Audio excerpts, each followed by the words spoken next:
Astăzi voi face sânge fals, deci să începem. Am nevoie de negru dacă vreau să închid, alb dacă vreau să-l deschid și roșu, bineînțeles. Nu voi folosi făină cum folosesc alte persoane. Voi folosi doar apă și vopsele de pictat. Așa, bag roșu.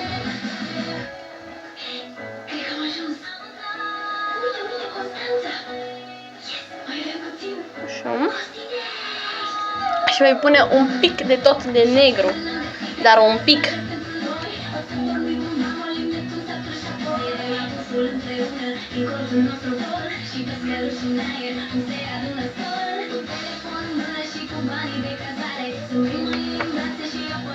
Și mai pun încă un pic de roșu pentru că e foarte închis negru și poate să-l închidă foarte repede.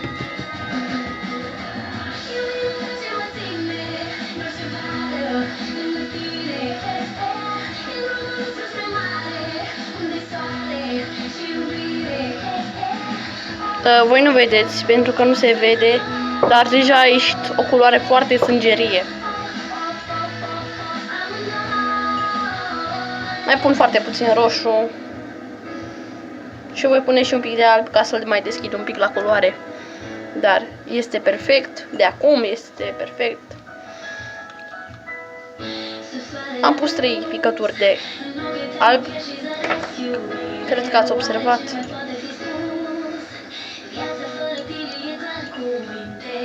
Se vede? A ieșit un roșu foarte sângeriu. Este foarte sângeriu.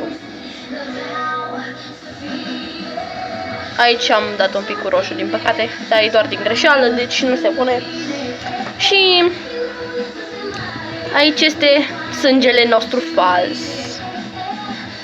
Și dacă sângele ne-a ieșit, deci să-l încercăm.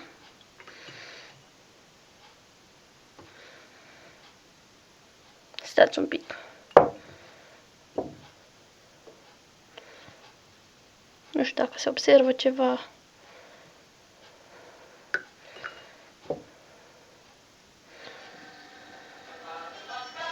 Dar se vede foarte bine de aici.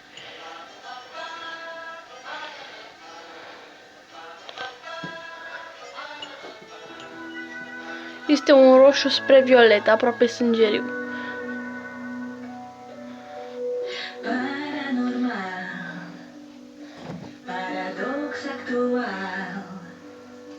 Căutăm genial, nici pervers, nici banal, cu umor original.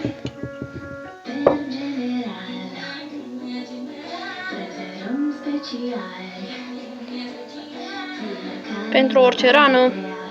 Oricum, dacă vreți, folosiți ce vreți voi, dar mie cred că deja mi-a ieșit și îl voi folosi la următorul videoclip, care cred că va fi de Halloween. Așa că vă spun la revedere, vă pup, bye!